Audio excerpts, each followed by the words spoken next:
Right, stewardship. This is part 4. Are you all excited and, looking forward to the last one in the series? Or are you just looking forward to it finishing? Yeah.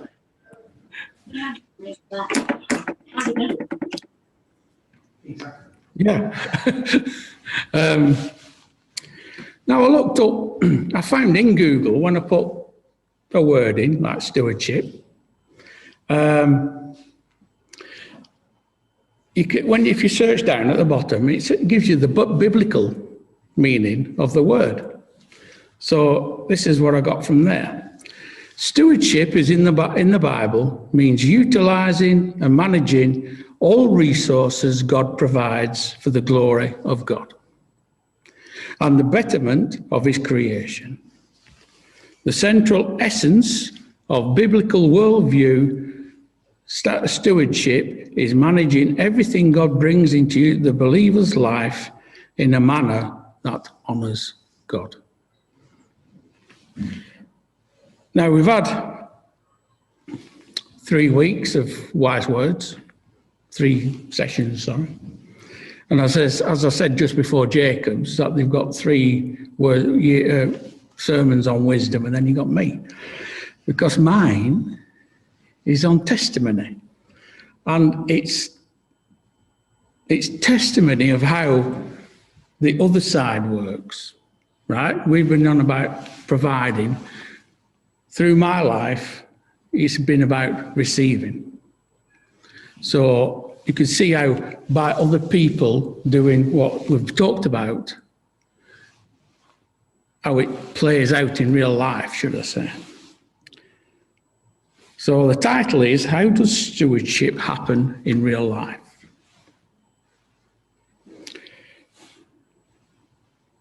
So we're looking at the practical side of stewardship and how it works within the fellowship of believers.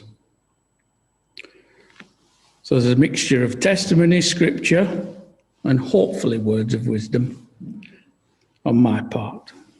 So I shall start with Matthew 6:31-32.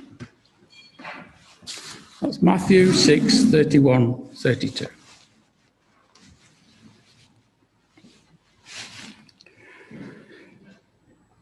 Therefore, do not worry, saying, what shall we eat? Or what shall we drink? Or what shall we wear? For after these things the Gentiles seek. For your heavenly Father knows that you need all these things. And in 2 Corinthians 9:8. So that's 2 Corinthians 9:8. And God is able to make all grace abound toward you, that you always, having all sufficiency in all things, may have an abundance for every good work. Now, if you go through the Bible to see if there's any passages on how God provides, you would find at least 169 verses. That's a fair few, isn't it? That match those parameters. But in Philippians, in Philippians 4:19, we find it put quite simply. And my God shall supply all your need according to his riches in glory by Jesus Christ. So if you read that correctly, you will notice he shall supply all your needs. Right? Needs. There's a big difference between what you need and is good for you and what you want, which can be bad for you. We all have dreams for those things we would really like. Mine's a ready type Jack convertible. I'm never going to get one. Yours will be different. Don't think that's bad, that's good. It's good to have dreams.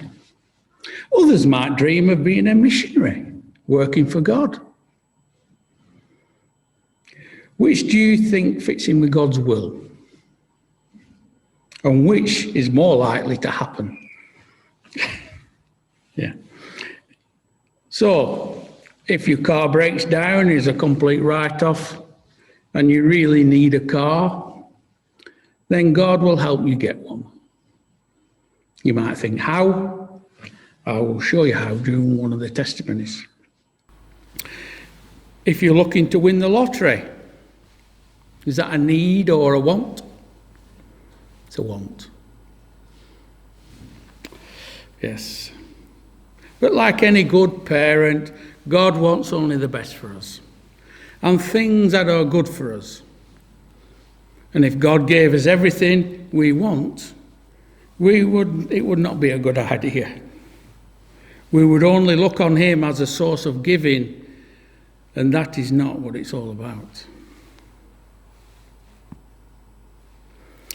Now, you'll all remember the story of the 10 lepers, yeah? In Luke 17, 11 to 19. Let me just read that to you. Now it happened as he went to Jerusalem that he passed through the midst of Samaria and Galilee. Then as he entered a certain village, there met him 10 men who were lepers, who stood afar off, and they lifted up their voices and said, Jesus, Master, have mercy on us. So when he saw them, he said to them, Go, show yourselves to the priests. And so it was, that as they went, they were cleansed. One of them, when he saw what he had been healed, returned with a loud voice, glorified God, and fell down on his face at his feet, giving him thanks. And he was a Samaritan. So Jesus answered and said, Were there not 10 cleansed? But where are the 9? Were there not any found who returned to give glory to God, except this foreigner? And he said to him, Arise, go your way, your faith has made you well. Now, I know this passage is not about money or receive. Well, it is about receiving God's gifts. But out of those 10, only one came back and thanked him. A bit ungrateful, really, aren't they? It's an example of when God gives you a gift, thank him for it. Because not all the people who receive God riches do. And we also have a responsibility to use his gifts wisely, with good stewardship, and with thanksgiving in our hearts. You use your gifts wisely when you give. Also use God's gifts to you wisely. This is where stewardship comes in. Don't expect God to provide. Do you expect God to provide for you in your life? Yeah? There's a few heads nodding. I know we're all here. I'm getting me mixed up today. I know we all hear about God's provision for us. But do we really believe he will? And the question arises out of that, do we keep quiet about it? In receiving, I think, using wisdom, of course, we should glorify God. But in general, don't name names, unless they are happy with that. Because when it comes to giving, remember what the Bible says, don't let your left hand know what your right hand's doing. So they can't see each other. Give not to receive praise, but give to help. Now, Matthew 5:13-16. You are the salt of the earth, but if the salt loses its flavour, how shall it be seasoned? It is then good for nothing but to be thrown out and trampled underfoot by men. You are the light of the world. A city that is set on a hill cannot be hidden, nor do they light a lamp and put it under a basket, but on a lampstand, and it gives light to all who are in the house. Let your light so shine before men that they may see your good works and glorify your Father in heaven. So that should be our aim in this life. Not material possessions. We are to glorify God. We are to shine in the darkness and pointing people to Jesus. In Luke 12:15 it says this, and he said to them, take heed and beware of covetousness, for one's life does not consist in the abundance of the things he possesses. So that's just a brief look at God's provision in the Bible. The things we must really get our heads around is that it's not what people call the prosperity gospel. In the prosperity gospel, also known as the word of faith movement, the believer is told to use God. And we have just heard that this is opposite to what the Bible teaches. They see the Holy Spirit as a force to draw upon to get them what they want. Then the gifts become their God, not the giver. But the Holy Spirit cannot be used like that. He enables us to do the will of God, and these things are not new today. Sadly, the early church had just the same problems. Paul and the other apostles were not happy with this type of false teaching. They identified them as dangerous, false teachers, and urged Christians to avoid them. Now, I'm going to say this next bit with tongue-in-cheek, and you'll understand. God is not there to get us a big house or a fancy car, says the man who drives around in a Merc and is just moving into a 4-bedroomed house. But that is God's provision. There's nothing wrong with these things. And if God provides, it's a real blessing. But don't expect them or demand these things. God knows what you can handle in this world without affecting your walk, and that's the important thing. This word today is about testimony and how God provides in a practical way.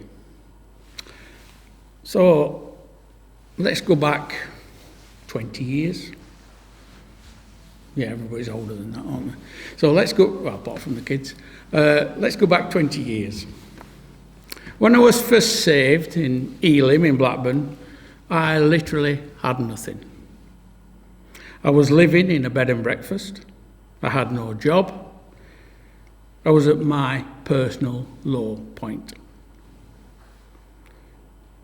I was living with people who were addicted in one form or another. Fortunately, I was not addicted to these things, which I suppose, looking back, was a real blessing. But I had a church to help me, and of course, Jesus. And I was soon out of there and in a flat, where I had not a lot. The first few nights, I had piles of blankets and there was a mattress. That's when I moved in. But this is where I found out about God's provision for my needs. I soon had the flat decorated, and God provided furniture and everything I needed to live in that flat. I even got a bed. It was great. There was one incident when I learned not to argue with the Holy Spirit. Sue hates me telling this tale, but I don't go into detail, so I might get away with it. She says it sounds daft, but it happened. I won't go into it, but I learned he was real. That's the thing, and watching over me. I know anyone who knows me well knows that me and cooking don't get on very well. That's why I've always needed a wife. My idea of cooking is out of the freezer, into the microwave, done. So there I was, trying to cook on my oven. I'm thinking to myself, I could really do with a microwave. This was Saturday, by the way. On the Sunday, I went to church in the morning, and a lady in front of me just turned around and said, "Do you need a microwave?" Well, you can imagine I hadn't been saved long, and it was like, wow, that blew my mind, as we say. But it was one amazing event on top of another. God was really teaching me to trust him and his provision for my needs. And the thing is, I didn't get silly things that I didn't need. I only got what I needed. Matthew 6:33 and 34 says this: "But seek first the kingdom of God and his righteousness, and all these things shall be added to you. Therefore do not worry about tomorrow, for tomorrow will worry about its own things. Sufficient for the day is its own trouble." You would have thought I would have needed a job to get me going. But to be quite honest with you, I didn't want one. I was enjoying the easy life. I could manage with God's help. But he let me get it out of my system. It took a few months, but I got there. Then he provided a job for me. Then I started praying for a wife. One who would approach me. You see, when you're praying for something, it's a bit like laying out a fleece, isn't it? What Gideon did. So I said, one who would approach me. I won't go into the full story, but because I don't want to embarrass her. And guess what? That is what happened. Sue approached me. So that is, again, I knew that she was the right one, because that's what I'd asked for. Matthew 7:11.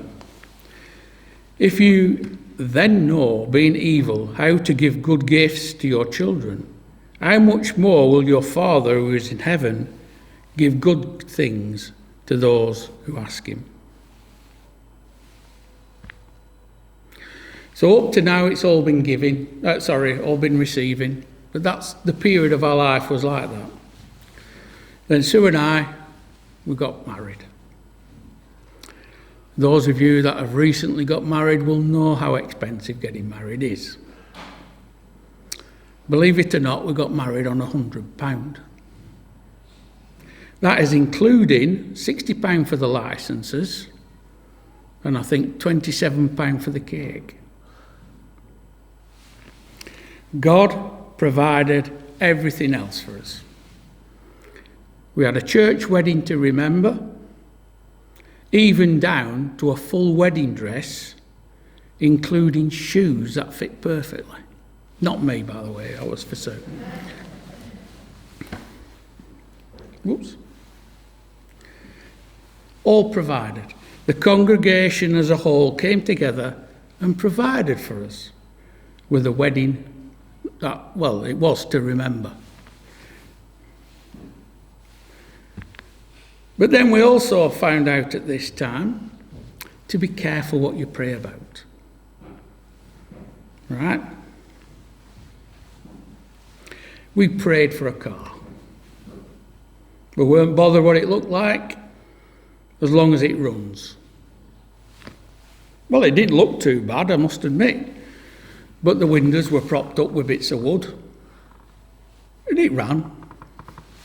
And we thought, See, the Lord teaches you lessons, doesn't he?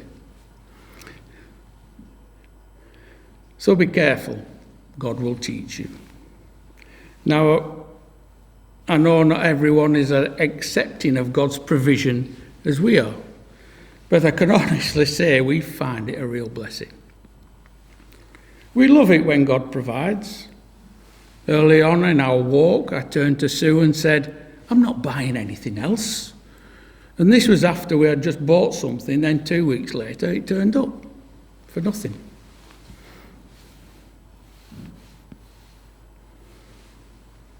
Psalm 34:10. The young lions lack and suffer hunger, but those who seek the Lord shall not lack any good thing. So the car we had bought packed up on us as we were going up the northeast, about halfway on the journey, and we spent quite a few hours overnight in the cold, sat in the car. So we got towed back. We were left without a car because it was a write-off. We went to church Sunday morning and people found out. By Sunday evening, we had an envelope in our hands. It was to help us get another car. It was quite an emotional time for Sue and I, because it was the first time somebody had actually physically given us money. So we thanked the Lord and we prayed for a better car. And we got one. And all the windows worked and it had a sunroof. And that's what we prayed for and that's what we got. But we had a responsibility of stewardship to do the right thing with that money.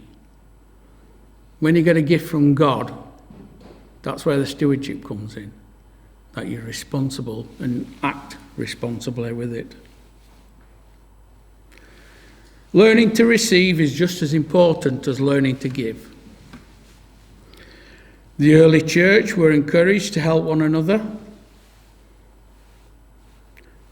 Now, I think this is giving out of your surplus. We're not to get ourselves into debt. And it's okay to save up for things. It's okay to be rich if the Lord has blessed you that way. And to have nice things. Don't feel guilty over that. As 1 Timothy 5:8 says, but if anyone does not provide for his own, and especially for those in his household, he has denied the faith and is worse than an unbeliever. But what is given to you, given by you to help others, is a blessing. And you will be blessed in return. They say when you give, don't expect it back. It's a gift from God to them. So don't give to get a blessing in return. That's not how it should work. Now, I'm not talking about your regular giving to God's work. This is on top of that. Your giving on a Sunday is to God and his work in this place. We are called to be a joyful giver. Now, if you like Scrooge and enjoy your money, enjoy counting how much you have, never giving to anything, then don't. You might think that's a bit harsh, but I'll tell you now. I know for certain God doesn't want you giving and moaning about it. Okay? A true story, this. I know this because it happened to my brother.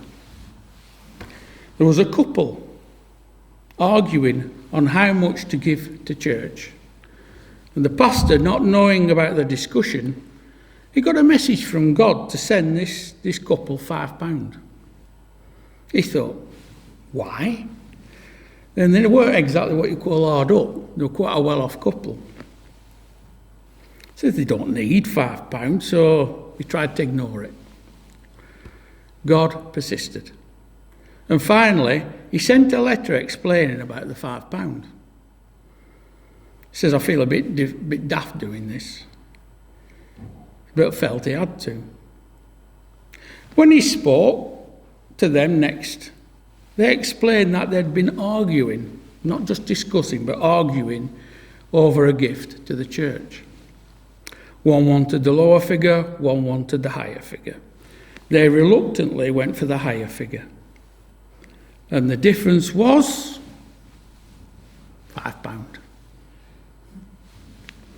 Doesn't sound a lot, but it teaches you a valuable lesson, you know.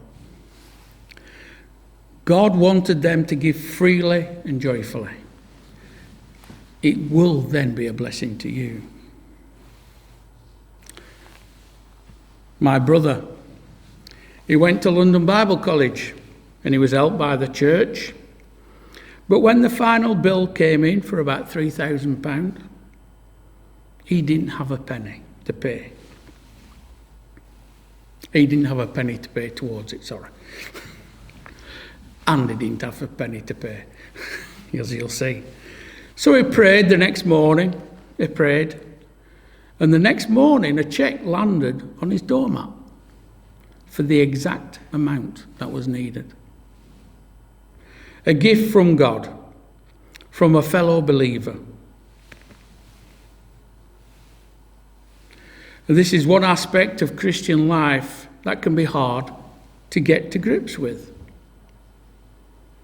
I know my brother lived on faith, so I suppose it might have been easier for me to accept that. Even though I wasn't a Christian, I saw it at work in his life.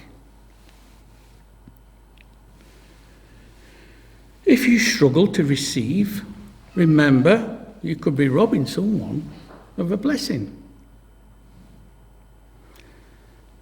But at the end of the day, nothing belongs to us, does it? It's not ours. It's all God's. So when he provides for you, Jesus is just moving his own belongings around from one place to another. You will find giving and receiving really blesses you. Not wanting to feel like, as they say, a charity case, and not wanting to receive from God is all about pride. Yes, it's nice to be able to manage on your own, and most of the time, we most probably can. But on those occasions when you can't, let God provide. It's a gift from your Father in heaven. Remember that. Now, I do think it's easier to trust his provision when you have nothing to begin with. You have no choice but to trust him. And I didn't, and we didn't. Because when you're comfortable and secure, you don't recognise what he's doing in your life half the time. Pride can get in the way, and you think you can manage in your own strength. Proverbs 28:11. The rich man is wise in his own eyes, but the poor man who has understanding searches him out. Now, don't get me wrong. Working hard and being successful is not wrong. God raises up people in wealth so they can help the less fortunate. Giving is all about a state of mind. If you realise what you have in this life is only there because God gave it to you in the first place, then passing it on to others becomes a lot easier. So having money is not a problem. It's how you use it that counts. It's all about good stewardship of what you have. There's lots of stories of rich people that you can tell, helping.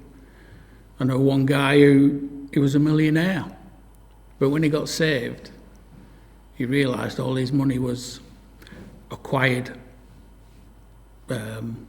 not necessarily illegally, but it wasn't ethically. He gave it all away, so he knew it was a stumbling block. So you've got to be good stewards of what you have. Now, these examples of how as Christians, we should operate in our own community. If we have surplus and someone has a need, we should fill in that gap. There are a lot who do, but there's a lot who don't. And because the Christian faith is divided by denominations, they tend to keep to themselves. The system doesn't work as well as it should do. But saying that, we've seen it working well within this church, haven't we? Just look up there. Well, you can't look up there, but I can look up there. With the work on the gallery. We have come together as a community of believers to achieve God's will in this fellowship. And that is how it should work. As Christians, we have not been able most of the time, this is me and Sue, by the way, to give extra financially. But we have given of our time freely. We've taken people into our home who needed help. And stewardship of what you have been given by God does not cover just money. It also covers your time and your possessions. Remember, everything belongs to God. As I said earlier, at one stage in our walk, I wanted the Lord to provide and not to buy anything. But that was because all our needs were being met at that time, because we needed it. As it says in the Bible, if you do not work, you do not eat. So one way of stewardship is to work and to be successful. And through that, the Lord provides. The trouble we found was that as you earn and you get comfortable, God blesses you in your workplace, you can tend to forget about needing God's provision in your life. You can manage on your own. We get trapped in the way of the world and how it operates. Buy stuff because you can afford it. You don't want things provided by God because sometimes they're not new and you want new. As with all things in God's kingdom, it's a matter of balance. Still seek his provision. Why? Because like any good father, he likes to provide for you. If you turn down his provision, not only are rejecting his provision, you could be robbing the giver of a blessing from God. So you need to use wisdom and seek God in his provisions. Now, if you don't like something, you don't like it. But seek God first in all things. Not all gifts are from God. It will be the things you need. That will be his provision. Just be aware that the enemy can give gifts to distract you and pull you away. Now, going back to Abby's testimony at the beginning, 2 jobs to choose from. One would quite possibly pull her away time-wise. The other one wouldn't. And you see what I mean? That you can sometimes follow what you think's the right path, but it's not right by God. So just be aware of that. And sometimes God can give you things, backtrack that. Sometimes the enemy can give you things to try and pull you away and distract you. So always make sure. Anyway, that's enough of me waffling on. Let's get back to testimony. Do you use waffling down here? Do you use waffling, you know? No? Anyway, carry on. Yeah. No, sometimes I might come out with something and you might be sat there going, what's he on about? So, through our walk, we have always let God choose where we live. And some might say, why haven't you bought a house? And we would reply, because it gives us greater freedom in where God wanted us. We've lived in some lovely houses and places because of that. But again, don't get me wrong. I'm not saying you should all sell your houses and rent. I know God has provided houses for people within our congregation. He wouldn't do that if he wanted us all to rent. But this is the life God has called us to. It's just for us. Yours will be completely different.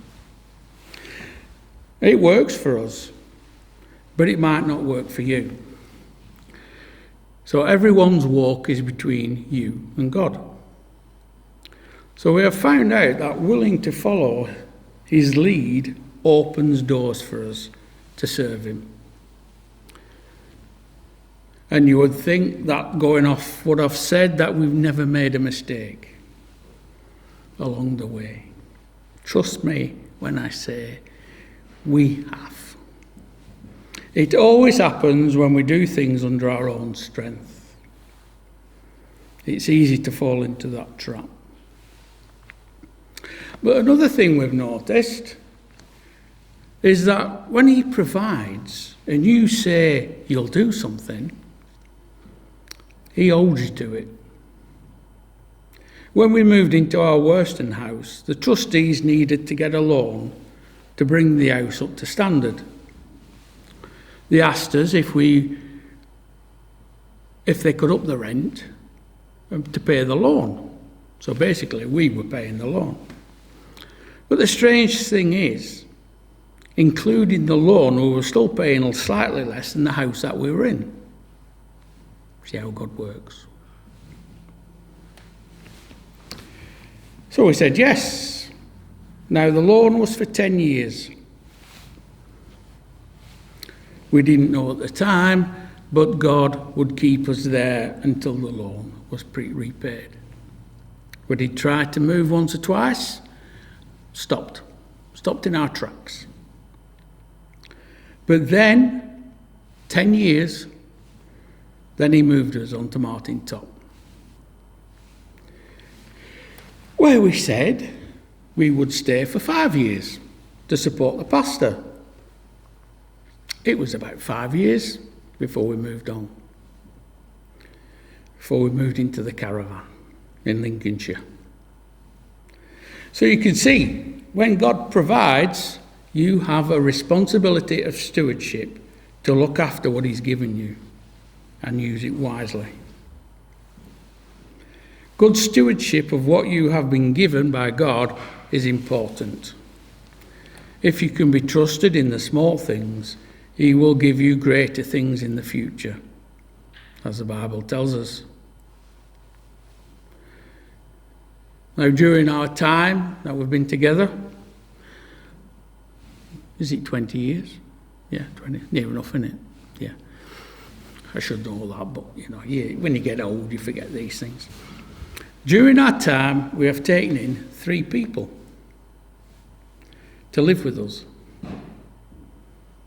Might not be for everyone, but we've always given our dwellings over to God, so he can use them.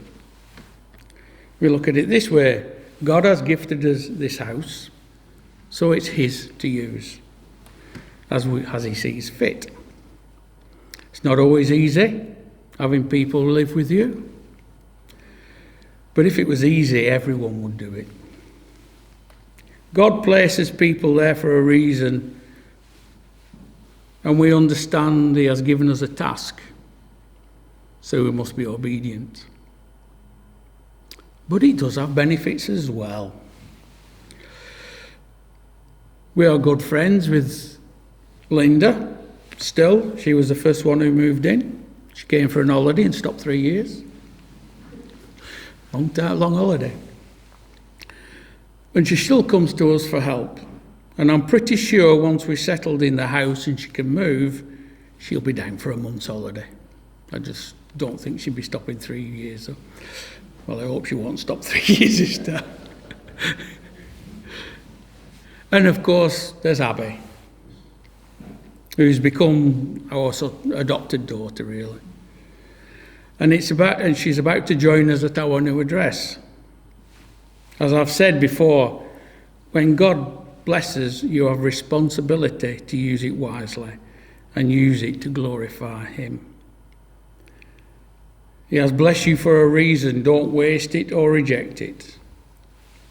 Use biblical stewardship. Remember, what God wants and what we want don't always line up. That's difficult. When it came to retirement, we included God in the equation. We never thought that we would have enough money to retire early and work for God. But when Sue took like flexi retirement, working less hours and drawing a pension, then she got made redundant. So she took a pension, and that gave us a bit extra. I thought I would have to work until I was 66. I feel sorry for you lot. You might have to work a bit longer. But, I thought, that's me, till 66, stuck on a machine, working day out.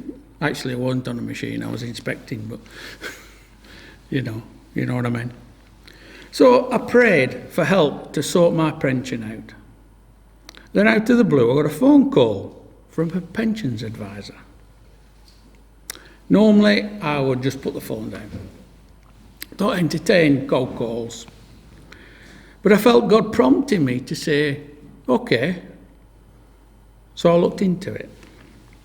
But then I remembered that I had been praying for this very thing.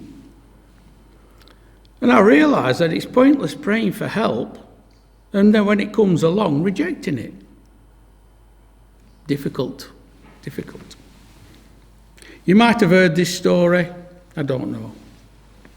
But there's a story about someone being stranded at sea. Yeah, I see a few smiles, you might have heard this then. So he calls out to God for help and rescue. So there he is, all alone, when suddenly a submarine comes up. Can we help you? No, comes the reply. I'm waiting for God to come and rescue me.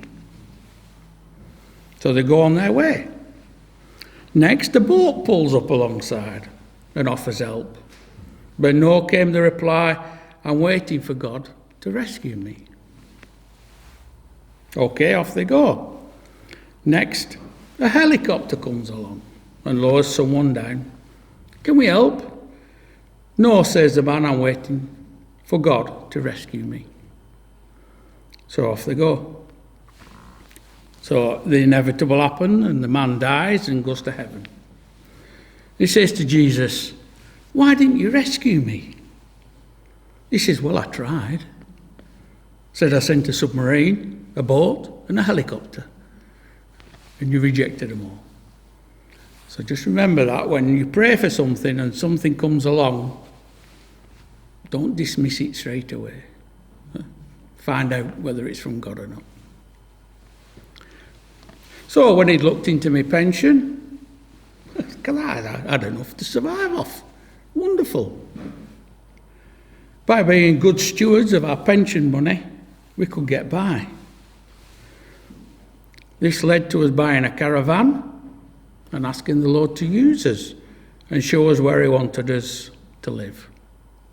And as you know, this was the place.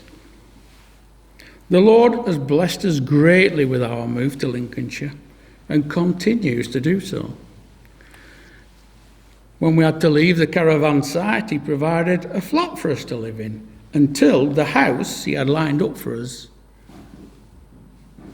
was available. He filled the gap. Now, I feel part of good stewardship in our lives is also waiting for the door to open and not being afraid to step through it. We can see God's hand in all that is involved in this house. We prayed that if that house was for us, God would make a way. And guess what? He has done. Not the way we thought about, but a better way. And in doing so, he has blessed others as well.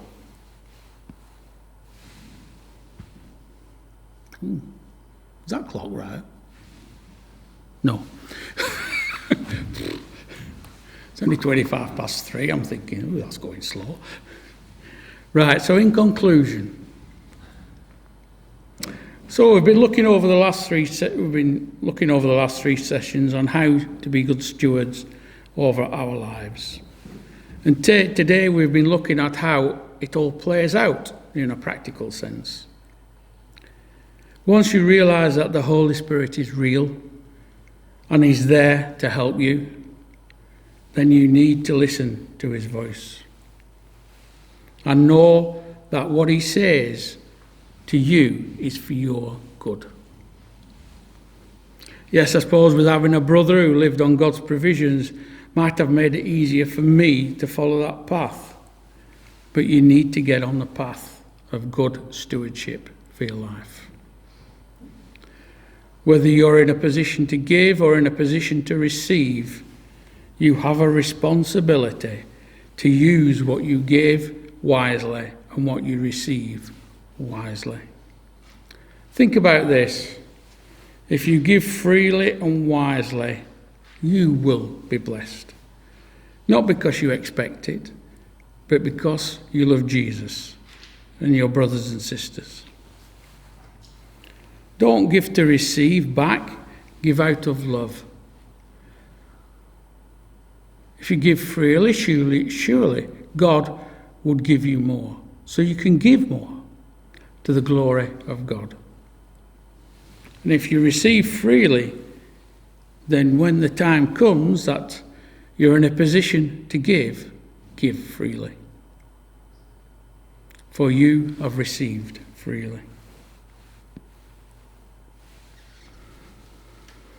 If you truly trust God to only give what you want, give you what is good for you, then don't be afraid to step out and be a good steward in all areas of your life.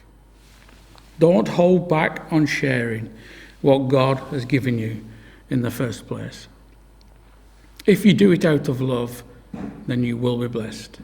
But don't do it out of hoping to gain for yourselves. This is not biblical. If you see a need and you can help, then do it quietly and don't make a fuss. So there we've seen I suppose in another way, you've seen the other side of when you give, about receiving it. But it's not just a matter of, oh, thank you, and that's it. It's, thank you, Lord, help me to use this to the best that I can. And that's what it's all about. Stewardship comes into every aspect of Christian life. Remember what it said at the top? Where have we gone? You know, it's a long way up on this thing. There we go. Stewardship in the Bible means utilising and managing all resources God provides for the glory of God and the betterment of his creation. And the central essence of biblical worldview Stewardship is managing everything God brings into the believer's life in a manner that honours God. And I shall finish with Romans 8:32. He who did not spare his own son, but delivered him up for us all, how shall he not with him also freely give us all things? Amen.